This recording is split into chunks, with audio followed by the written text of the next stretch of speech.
You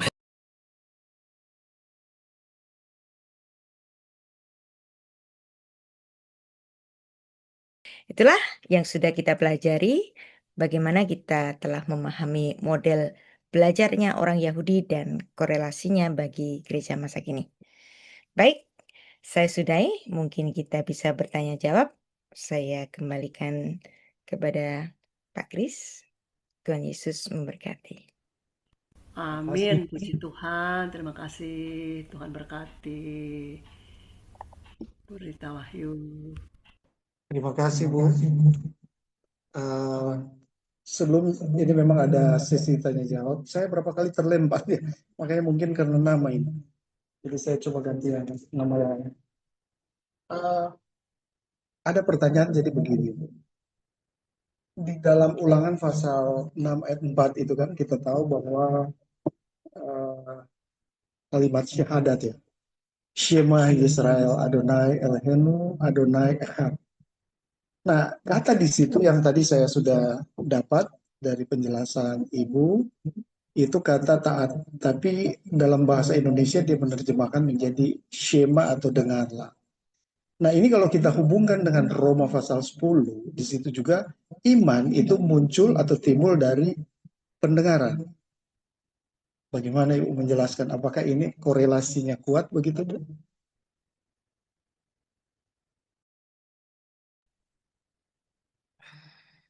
Ibu belum Ada dapat. yang menarik di Alkitab kita. Perjanjian lama dan perjanjian baru, nggak ada kata taat. Yang ada kata mendengar.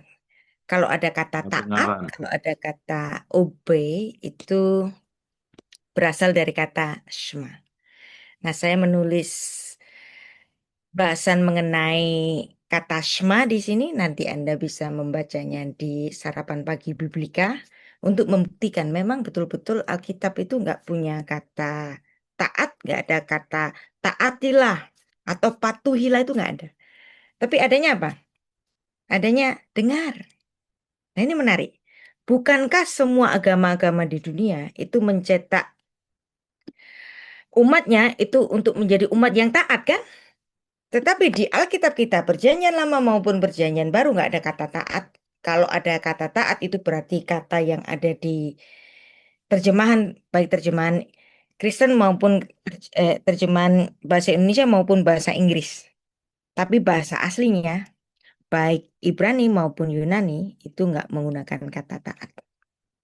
Jadi di sini adanya kata sema. Jadi ini judulnya. Nanti Anda bisa membaca tulisan saya di www.sarapanpagi.org, judulnya sema, dengar, respon, tanggung jawab. Karena memang ini adalah tatanan Alkitab. Tuhan selalu meminta umatnya untuk mendengar. Nah, kenapa Tuhan minta mendengar? Berarti Tuhan sejak mulanya itu bukan Tuhan yang otoriter. Maka ada ungkapan in hagados baruchu ba pitrunya imberiotav. Tuhan itu tidak akan memperlakukan umat ciptaannya secara sewenang-wenang. Kenapa? Karena Tuhan selalu minta untuk didengar. Dengerin aku dong. Mari kita bercakap-cakap. Bahkan Tuhan pernah mengajak umatnya, mari kita berperkara. Artinya apa? Mari kita dengar-dengaran. Nah, dalam proses hukum kan udah juga ada proses hearing. Nah, sebelum betul-betul ada suatu sidang itu kan ada hearing dulu. Nah, Tuhan juga, yuk kita dengar-dengaran.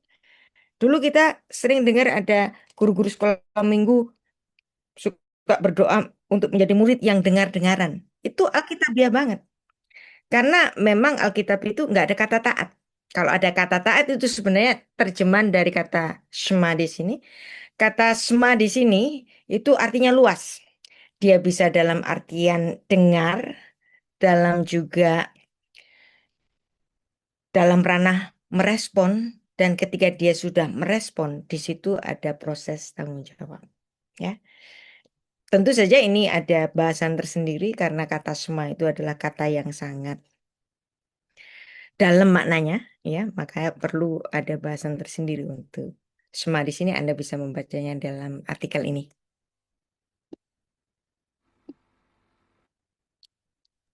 Baik, terima kasih, Bu. Sama-sama. Masih ada satu lagi sebelum kita diskusi dengan partisipan, Bu. Baik. Kalau kita lihat bahwa tadi penjelasan Ibu Rita mengenai Kinuk itu sendiri, Bu. Mhm. Ada Misra, Misna, Misfot, Talmud, dan Midrash. Ya. Yes. Ini pertanyaan, apakah memang Musa itu di zaman dia menghantar bangsa Israel keluar dari Mesir, Musa mengikuti semua aturan ini atau pendidikan ini atau karena dia sudah mengikuti pendidikan yang sudah dibentuk lewat pendidikan apa ya pendidikan yang mutakhir di zaman itu di Mesir, bukan Yes. berdasarkan Torah. Bagaimana Oke. menurut Ibu? Nah, apakah Musa mengerti Torah? Bisa saja. Mungkin tidak karena Torah itu ditulis oleh Musa sendiri ya. Tapi apakah ada tahapan pendidikan sebelum Musa yang didirikan oleh golongan bangsa Semit? Nah, kita harus mengingat bahwa Musa adalah generasi keempat setelah putra-putra Yakub itu masuk ke Mesir. Dan kenapa putra-putra Yakub itu masuk ke Mesir dan tinggal di Goshen? Karena saat itu ada seorang yang berhikmat namanya Yusuf dan dia menjadi penguasa kedua di kerajaan Mesir. Nah, dia menjadi Mishneh Lamelek. Dan kata Fir'aun sendiri kepada Yusuf, yang membedakan aku dan kamu hanyalah tahta ini saja. Tapi sebenarnya kekuasaannya itu sama. Yang artinya dia memberikan kekuasaan penuh kepada Yusuf karena dia dianggap sebagai orang yang paling berhikmat saat itu. Nah, kalau Yusuf adalah orang yang paling berhikmat saat itu dan Yusuf punya kuasa pada kerajaan Mesir, maka kita dapat memahami, kita dapat membayangkan Yusuf ini mendirikan institusi pendidikan di Mesir kan? Nah, kalau dia mendirikan institusi pendidikan di Mesir dan juga ada komunitas orang Ibrani tinggal di Mesir, maka tentu saja ada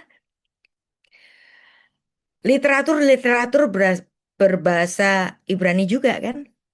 Nah, dan kalau Anda lihat, kalau Anda belajar mengenai kitab Torah yang dalam bentuk huruf Paleo Hebrew. Huruf Paleo Hebrew yang pertama itu hurufnya seperti gambar-gambar seperti huruf hieroglif Mesir. Dan itu mirip banget. Nah, kenapa kok mirip? Ya karena yang nulis Musa. Karena Musa sekolahnya di Mesir. Dan di dalam kitab Kisah Para Rasul, Musa dididik dalam hikmat dan kuasa sebagai seorang Prince of Egypt di situ. Yang artinya di sini Musa sudah mengerti tahapan-tahapan pendidikan yang sudah dia jalani ketika dia menjadi Prince of Egypt di Istana Mesir. Dan bisa saja dia mengadopsi pendidikan yang sudah dia terima ketika di Mesir dan itu dia terapkan di padang gurun yang kita kenal hari ini sebagai Mandat Shema. Pak Kris. Terima kasih, Bu. Baik, Bapak Ibu, saudara-saudara yang dikasihi, berikut ini kita akan diskusi seperti yang Ibu Rita tadi sampaikan bahwa komunitas kita ini adalah komunitas yang bisa saling berbagi satu dengan yang lain. Sure. Dan saya kalau jujur, saya banyak belajar dari Ibu Rita dan Yes. sampai saat ini saya tetap belajar. Dan silakan Bapak Ibu yang ingin belajar bersama, raise hand dan kita akan Ya. berdiskusi. Belajar itu nggak ada selesainya. Bahkan sampai kita mati. Karena setiap kali kita belajar firman Tuhan, Torah, itu selalu nemu yang baru. Ya. Bahkan ketika kita mengulang-ulangnya pun kita menemukan yang baru.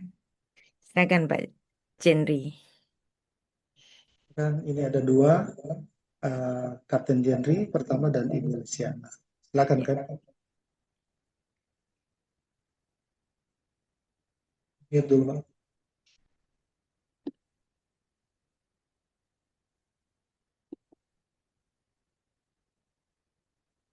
Masih Silakan. Mikrofonnya posisi belum dibuka. mute.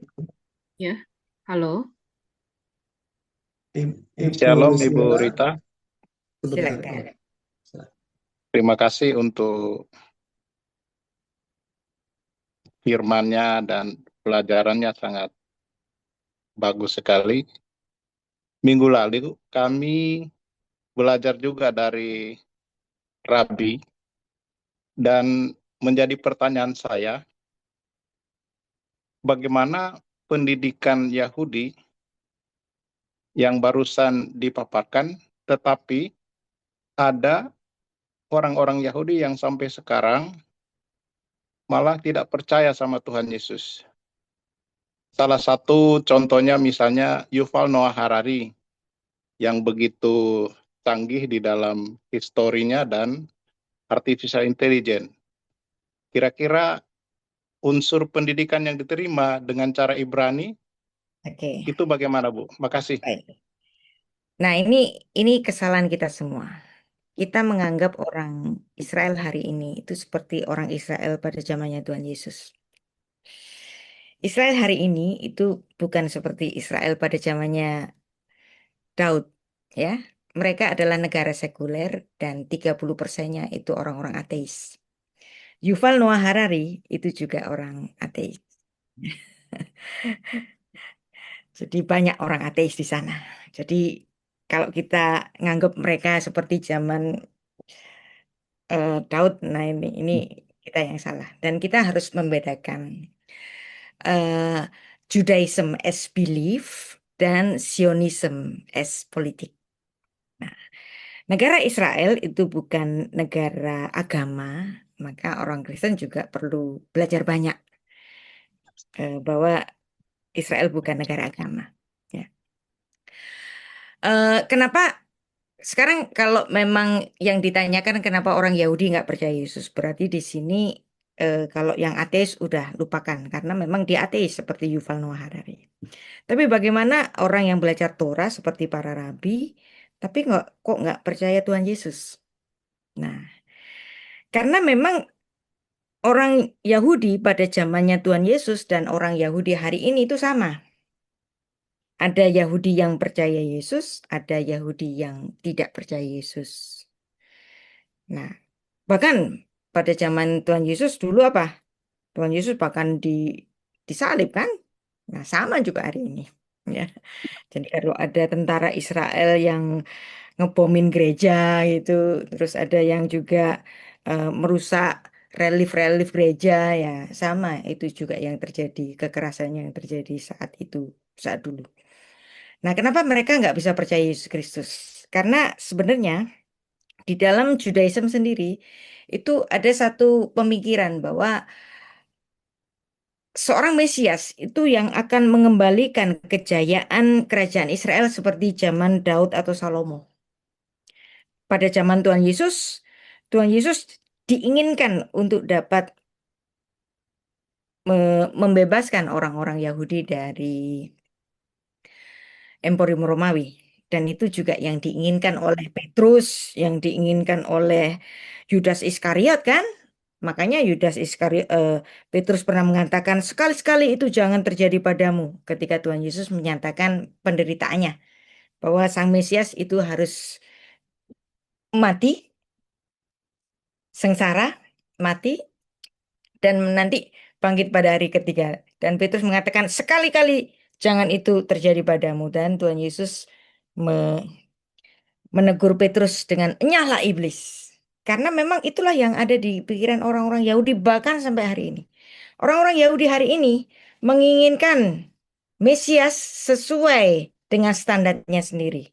Karena Yesus dianggap bukan Mesias yang asli. Kenapa? Karena Yesus pernah mati dan itu ditulis di dalam sebuah buku yang ditulis oleh Rambam. Judul bukunya Hilchot Melachim. Yesus itu pernah dianggap sebagai Mesias, Yesus orang Nazaret. Tapi dia mati. Nah, kalau dia mati, berarti dia bukan Mesias yang dijanjikan dong. Nah, berdasarkan kitab Hilchot Melachim ini itu dipakai oleh orang Yahudi sampai hari ini untuk tidak mempercayai Yesus Kristus. Nah, jadi nggak semua orang Yahudi nggak percaya. Ada juga sebagian orang Yahudi yang percaya. Dan juga ada juga orang Yahudi yang ateis, bahkan nggak punya agama. Begitu Pak Henry. Baik, terima kasih Pak. Terima kasih, Bu. Sama. Ya, Eh, silakan Ibu Luciana yang sudah Iya. resen. Shalom Bu Silakan. Rita. Terima kasih banyak ya Bu atas pelajaran yang dibagikan. Kebetulan ini pertama kalinya saya mengikuti Zoom ini. Saya sangat-sangat bersyukur dapat ikut belajar.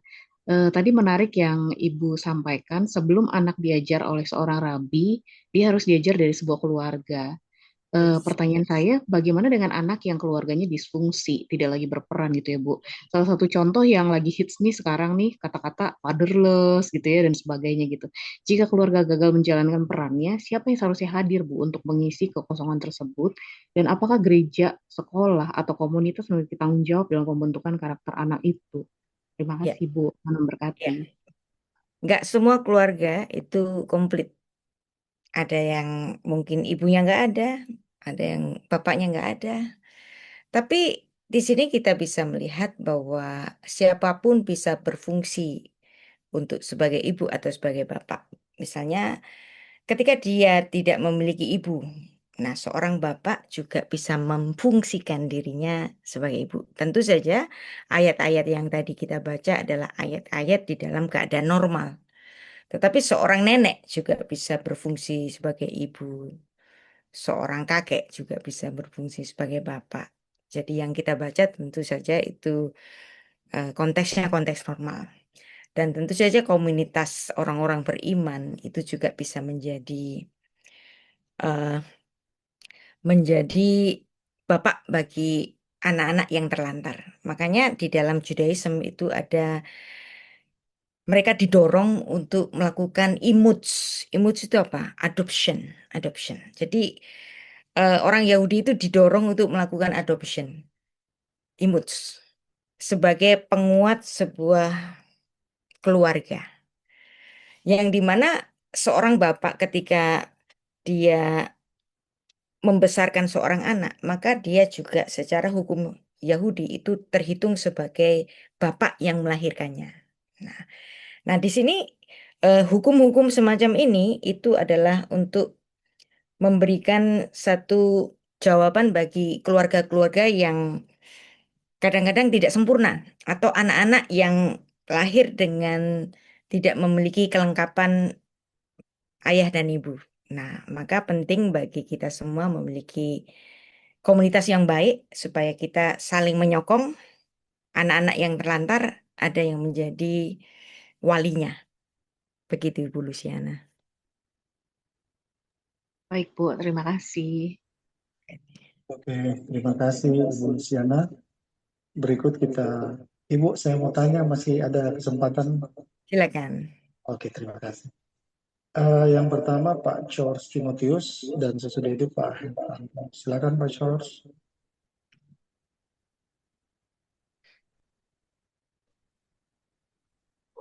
Shalom, selamat malam Bu. Malam. Saya mau bertanya, di perjanjian baru, Yesus seringkali merujuk kepada hukum dan nabi-nabi sebagai landasan untuk mengajarkan kasih dan keselamatan. Yes. Sedangkan di perjanjian lama itu dengan perayaan Paskah dan lain-lain. Mengapa di perjanjian baru dengan kasih dan keselamatan? Itu, Bu. Terima kasih. Maksudnya saya belum menangkap apa yang Bapak tanya. Di dalam perjanjian baru, Yesus sendiri sering merujuk kepada hukum dan nabi sebagai landasan untuk mengajarkan kasih dan keselamatan. Ya, baik. Jadi Tuhan Yesus bagaimanapun dia seorang rabi. Maka jika dia seorang rabi, maka dia akan memberikan dasar-dasar pengetahuan.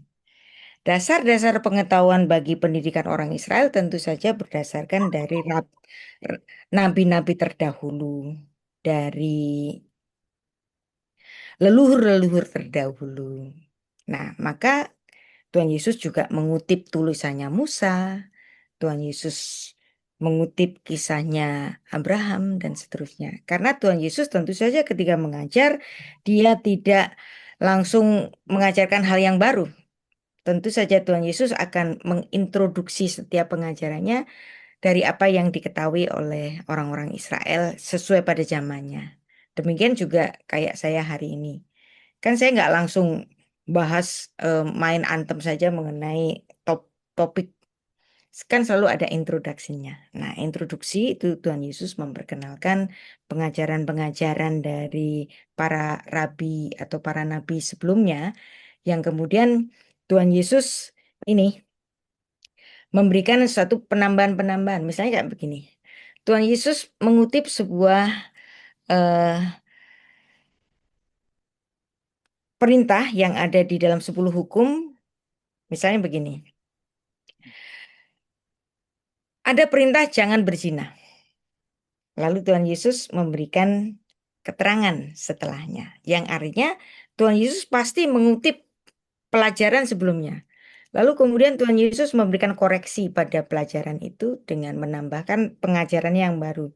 Tuhan Yesus misalnya menambahkan pengajaran barunya seperti ini. Tetapi aku berkata kepadamu, barang siapa yang melihat perempuan itu dan menginginkannya, maka dia sudah bersinah di dalam hatinya. Yang artinya di sini pengajaran Tuhan Yesus tidak bertentangan dengan pengajaran para nabi sebelumnya. Tetapi kemudian Tuhan Yesus masuk kepada nilai esensi dari perintah itu. Nah, itu menjadi ajaran-ajaran perjanjian baru yang sangat luar biasa. Pak George. Ya. Makasih. Sama. Bagaimana Pak? Cukup ya? Oke. Kalau begitu kita Makasih Pak. ke Pak Hertanto. Sesudah itu Pak Anfang. Silakan Pak Hertanto. Terima kasih, Pak. Shalom, Bu Rita. Terima kasih atas pembelajarannya malam hari ini. Yang saya mau tanyakan, yang tadi Ibu paparkan mengenai orang Yahudi yang belajar itu harus minimal 2 orang. Yes. Yang 2 orang itu kan 2 orang bisa menafsirkan berbeda. Nah, yang pertama, bagaimana penafsiran itu harus ada pagarnya atau pedomannya agar tidak melenceng. Itu yang pertama, Bu. Yang kedua, kalau dengan korelasi dengan yang sekarang, ini kan banyak tafsiran. Alkitabnya satu, tapi bisa ditafsirkan bermacam-macam. Sehingga kalau kita lihat di media sosial itu kan ramai, karena tafsirannya bisa berbeda-beda. Nah, bagaimana dengan kondisi sekarang ini memagari tafsiran itu agar tidak melenceng. Karena banyak yang mengatakan kita harus kembali ke Alkitab.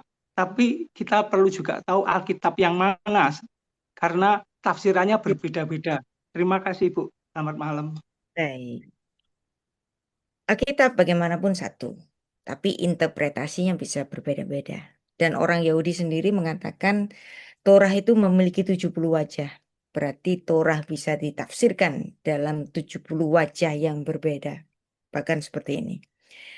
Jangan takut dengan perbedaan tafsir yang berbeda-beda. Karena kadang-kadang perbedaan tafsir ini bisa memperkaya. Tapi yang penting ada satu pakem. Allah itu Esa. Nah itu adalah basic yang nggak boleh dirubah. Lalu kemudian ada misalnya kalau di kekristenan ada asas Tritunggal yang harus kita pegang satu. Dan juga ada satu pemahaman bahwa ada pagar-pagarnya. Yesus Kristus adalah satu-satunya jalan untuk keselamatan. Nah, pagar-pagar semacam ini itu tetap harus diterapkan oleh setiap gereja. Dan apabila ada yang melenceng dari pagar ini, nah barulah kita bicarakan. Tetapi setiap ayat itu bisa saja penafsirannya beda-beda kan. Nah, yang penting pagarnya ada. Nah, itulah pentingnya institusi gereja, institusi pendidikan yang menjadi para pengawas, ya. Selama penafsiran saya sering kok saya ngajar itu ini bisa ditafsirkan ini dan ini dan ini. Kadang-kadang dalam membaca ayat saya memberikan 2 penafsiran, 3 penafsiran. Ya, itu akan memperkaya kita. Yang penting ada pagar-pagarnya. Makanya saya tidak mau sendirian untuk mengajar. Saya perlu institusi yang dapat juga menilai saya. Bisa saja loh, saya secara nggak sadar itu melenceng. Nah, ketika saya melenceng, saya perlu orang yang memiliki kuasa atau yang memiliki otoritas untuk mengembalikan. Misalnya kalau saya dianggap sesuatu yang agak melenceng sedikit, dia harus punya otoritas untuk dapat menggiring saya untuk hal yang benar. Bisa saja loh saya salah. Nah, kita semua juga begitu.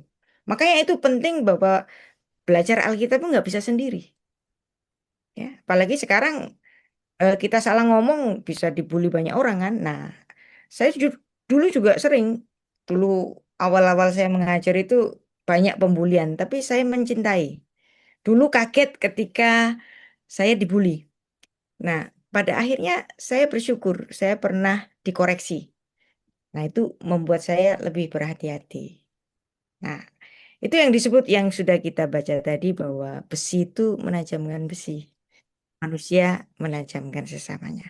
Kritik kadang menyakitkan memang, tapi kritik seringkali perlu. Bahkan saya pun harus ada yang bisa mengkritik. Jangan saya berjalan sendirian, itu bisa sangat berbahaya. Demikian juga untuk kita semua ya. Kita perlu orang-orang yang punya otoritas di atas kita untuk bisa mengkritik. Bahkan yang justru sangat berbahaya itu hamba Tuhan yang sudah besar, owner sebuah gereja, dia menjadi raja kecil di gerejanya sendiri, nggak ada yang ngoreksi dia, semua yes man, nah itu bahaya. Maka Amsal 27 ayat 17, besi menajamkan besi, orang menajamkan sesamanya, ini penting ya. Bukan ketika kita waktu jadi mahasiswa saja, tapi di dalam setiap perjalanan kehidupan itu harus selalu ada orang-orang yang bisa mengoreksi kita, Pak. Terima kasih, Bu Rita. Baik, baik. Iya, terima kasih.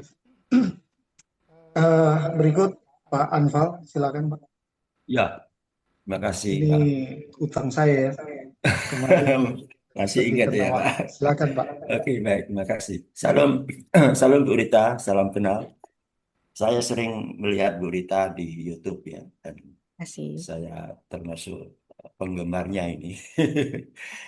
Saya mau nanyakan gini Bu ya, mengenai orang Israel. Tadi sudah dipaparkan bahwa begitu ketat, begitu disiplinnya orang Israel dalam belajar ya, mulai dari umur 5 tahun dan seterusnya gitu. Tapi kok ujung-ujungnya, ya, ini cukup miris ya, ujung-ujungnya mereka tidak mau mengakui Yesus, tidak mau mengenal Injil ya, dan sampai kalau ketemu orang Kristen, saya lihat di YouTube, ya mohon maaf Ludahi. ya, diludahi. Dan mereka pun tahu di dalam Terus perjanjian yang lama, Bu, Kristen ya. tetap aja senang sama Ya, Israel, ya. iya, saya juga nggak tahu ya. Kemudian di dalam perjanjian lama mereka tentunya sudah membaca kitab para nabi, bahwa banyak mereka para nabi itu menubuatkan tentang Yesus.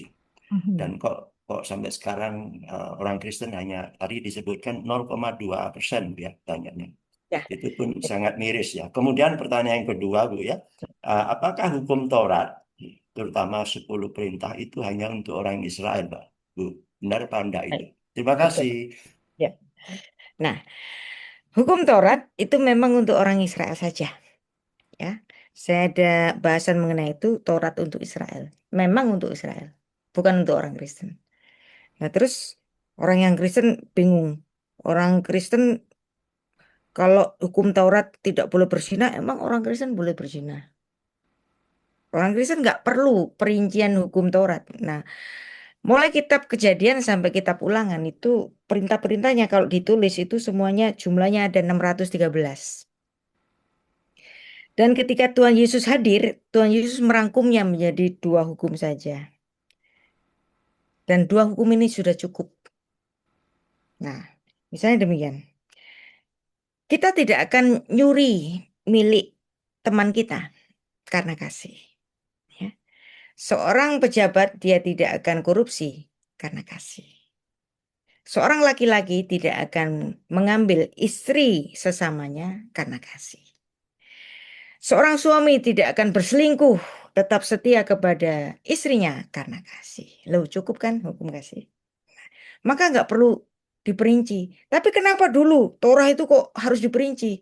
Ya kita harus ingat bahwa Musa itu seperti paidagogos, seperti guru yang mengajar ketika anak-anak itu masih didisiplin. Bangsa Israel ketika keluar dari Mesir, mereka itu sudah terkontaminasi dengan budaya Mesir. Maka harus ada disiplin. Dan disiplin ini dilakukan dengan perincian-perincian mengenai perintah-perintah tadi. Nah, jadi ketika keluar dari Mesir, itu seperti anak kecil yang kalau dididik itu harus menggunakan tongkat. Tapi kalau sudah dewasa, kan nggak perlu tongkat lagi. Hanya dikasih tahu. Nah, demikian juga tahapannya kepada umat di perjanjian baru, nggak usah diperinci. Nggak usah dikasih tahu harus menghormati orang tuamu. Kalau engkau kasih, pasti engkau menghormati orang tuamu. Maka hukum Kristus yang hanya 2 itu cukup. Nah, bagi orang Yahudi juga begitu. Yakobus 1 ayat 10 mengatakan bahwa siapa melaksanakan hukum Taurat itu tetapi bersalah satu di antaranya, maka dia bersalah kepada seluruhnya. Nah, kan begitu kan? Demikian juga hukum Kristus. Hukum Kristus cuma 2, tapi kalau cuma mengatakan aku mengasihi Tuhan tapi tidak mengasihi sesamanya atau sebaliknya, itu sama, tidak bisa melakukan dua-duanya. Dan yang menarik, orang Kristen kan mengatakan hukum Taurat itu diterapkan selamanya, ya kan? Tidak semuanya, Bu. Ada yang menganggap bahwa hukum Taurat sudah dianggap sudah berakhir dengan Oke, matinya ya. Kristus. Ya. Ada yang mengatakan masih berlaku seterusnya. Tapi yang menarik, orang Yahudi, orang Judaism sendiri, itu sudah nggak bisa melaksanakan hukum Taurat. Kenapa? Karena ketiadaan bait Allah. Karena ketiadaan bait Allah, maka orang-orang Judaism hari ini tidak melaksanakan hukum Taurat, tapi mereka melaksanakan hukum pengganti yaitu tikkun olam, repairing the word. Makanya orang-orang Judaism itu menanti-nanti kapan Mesias datang. Supaya nanti dibangun bait Allah, supaya kami dapat melaksanakan hukum Taurat lagi. Nah, ini yang kita semuanya nggak tahu. Dipikirnya orang Yahudi itu masih melaksanakan hukum Taurat seperti zamannya Musa dulu atau pada zamannya Daud dan Salomo. Enggak bisa. Hari ini mereka sendiri pun tidak dapat melaksanakan hukum Taurat karena ketiadaan bait Allah. Pak Anfal. Iya, iya. Oke, Terima kasih. Pak Anhal. Cukup ya. Cukup Kita ya. lanjut, ini masih ada Pak Edi. Pak Edi Ya. silakan Pak, sekalian on kamera ya.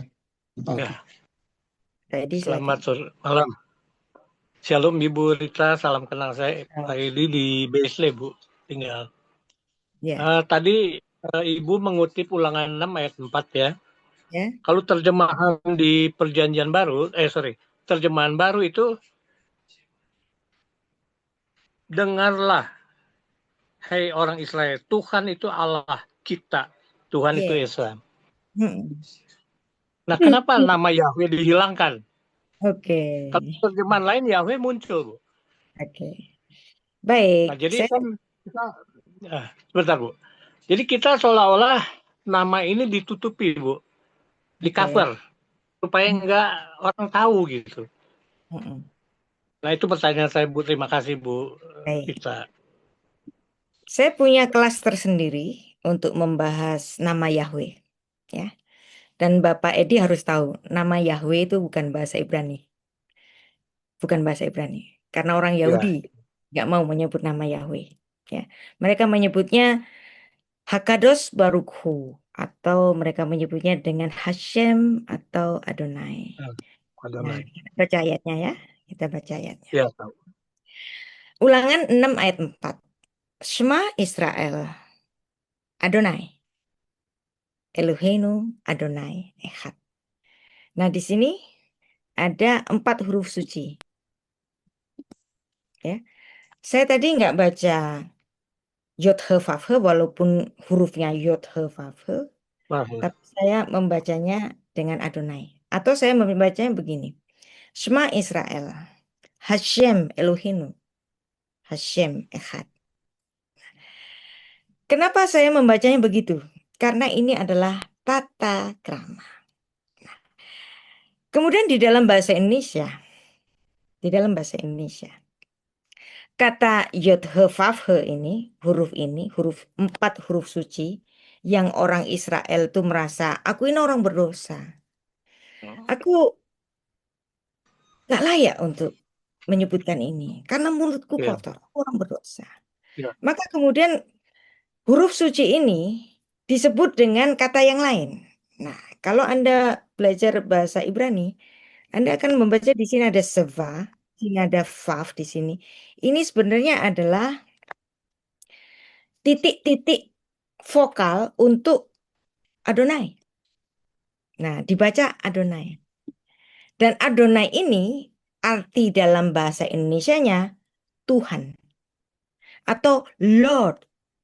Nah, karena ini Tuhan untuk menerjemahkan Yod He Vav He, maka Tuhan-nya ini ditulis dalam huruf kapital, Ya, juga Lord-nya ini ditulis dalam huruf kapital.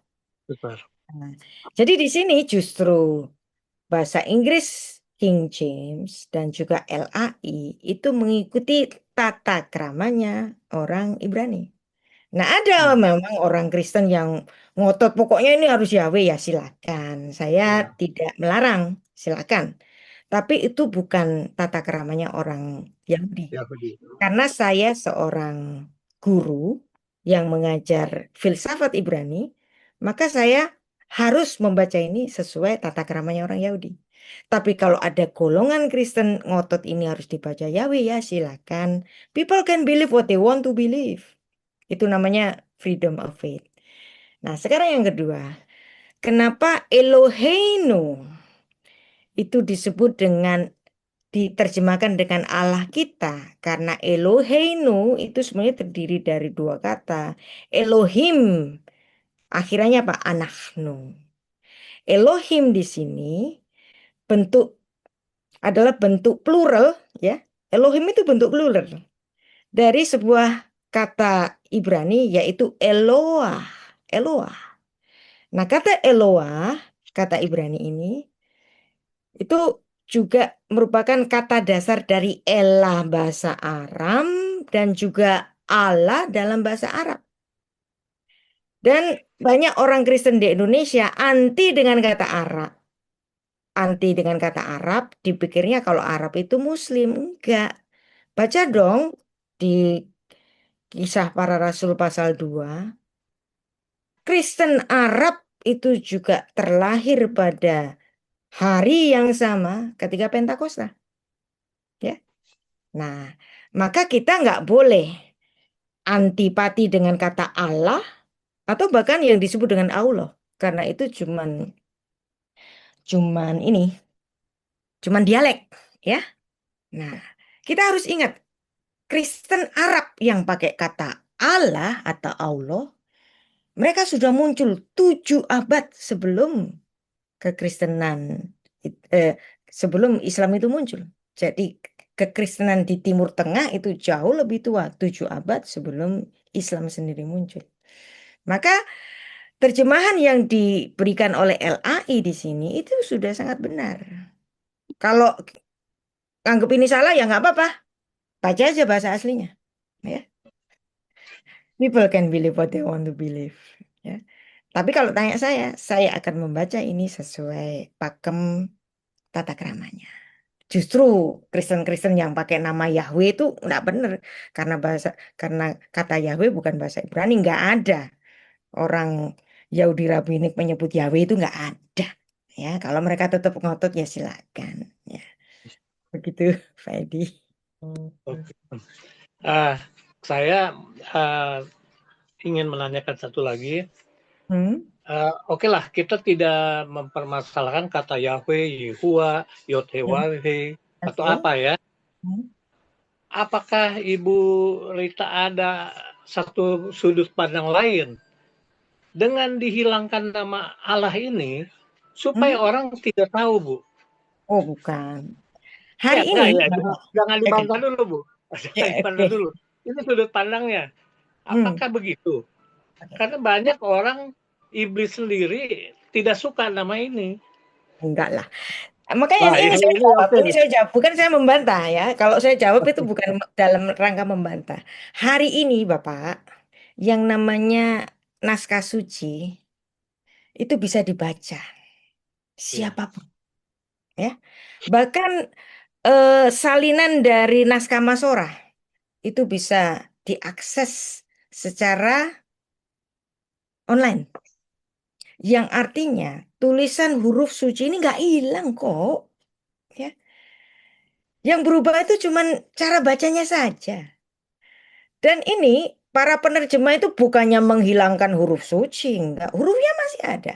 Dan kalau Anda membaca terbitan LAI yang Ibrani Indonesia, huruf suci masih ada.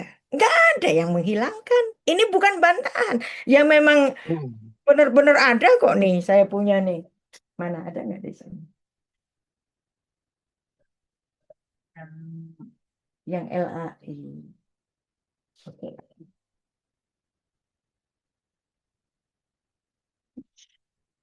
Ini ada Ibrani Indonesia. Ibrani Indonesia ya. Walaupun diterjemahkan dengan Tuhan, tapi huruf Yod Heh Vav Heh-nya ada kok Pak. Bukannya dihapus. Ya. Apalagi di dunia internet hari ini. Cari naskah bahasa asli, bahkan salinan bahasa asli naskah Masora, misalnya Aleppo Codex atau Leningrad Codex. Bisa dibaca nih. Sekarang saya cari ya. Pengen baca Aleppo Codex yang benar-benar otentik ya. Saya akan ketik Aleppo Codex. Online. Nih langsung ada. Nah, langsung ada. Kita bisa baca kok. Nih langsung ada. Dan huruf-huruf ini Bapak nggak hilang kok. Bisa dibaca nih.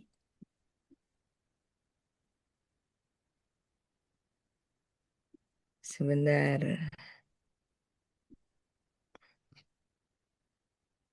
Bisa dibaca satu-satu di sini.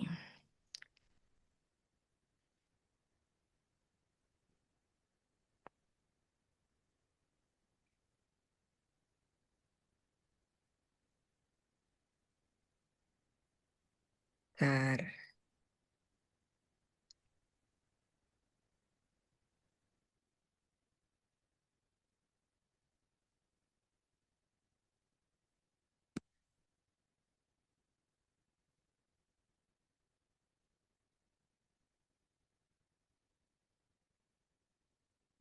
Ini covernya doang. Tunggu saya carikan.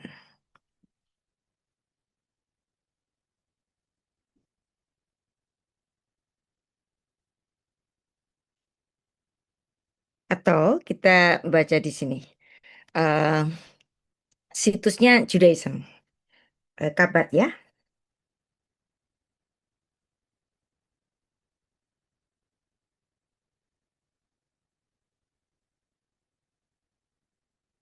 Sini aja deh. Kabat. Nah,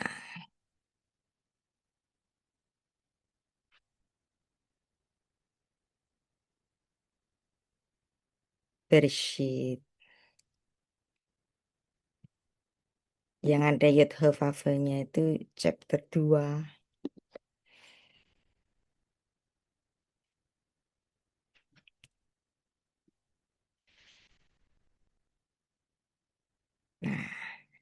Anda lihat di sini semua hurufnya masih asli, bisa dilihat.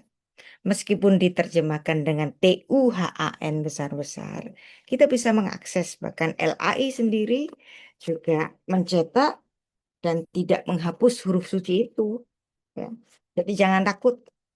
Ya, hari ini kita dibantu dengan banyak sekali teknologi dan ini bukan denial, bisa dicari, tangan kita bisa nyarinya dengan ini, narik di handphone kita. Kalau punya laptop bisa lebih enak, bisa lebih luas bacanya. Pak Edi. Oke, baik.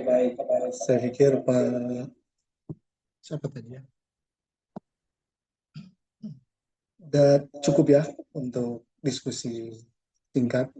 Dan saya pikir Ibu Rita sudah sangat menjelaskan bagian itu. Bu, apa kita masih ada kesempatan lagi? Satu atau dua? Sudah nggak ada lagi yang angkat Oh, tangan sudah kok. tidak ada. Sudah tidak ada. Ya. Baik, kalau begitu kita eh, membuat closing statement aja dulu Bu ya. Oke, silakan Bu Rita.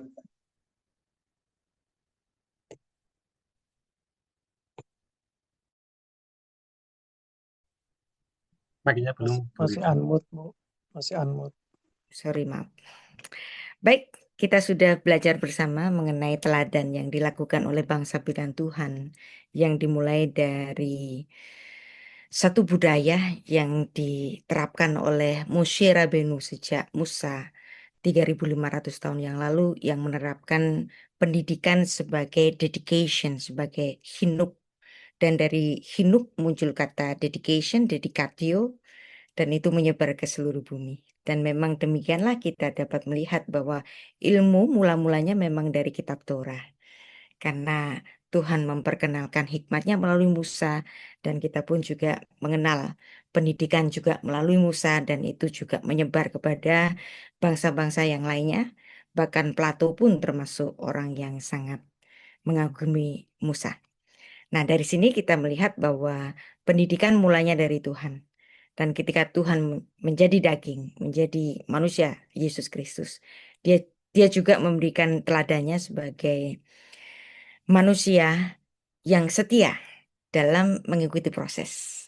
Pendidikan selalu proses dan dari proses akan memberikan hasil sesuai proses itu. Maka ini semua menjadi tatanan bagi kita, gereja-gereja bagi kita, gereja yang mulai kembali membangkitkan semangat diskusi dan juga keingintahuan bagi masing-masing anggotanya, juga generasi mudanya, supaya kita semua menjadi orang-orang yang besi menajamkan besi untuk memberikan influence yang baik antara satu anggota dengan yang lainnya. Tuhan Yesus memberkati. Baik, terima kasih Dr. Rita Wahyu Wulandari. Ini pertama Bu ya di Grace Ministry. Kami berharap Ibu dapat membagi berkat lewat pelajaran-pelajaran berikut yang Baik. tentunya sangat berharga. Dan ini memang tidak mudah. Waktu Ibu saya lihat padat sekali Bu ya.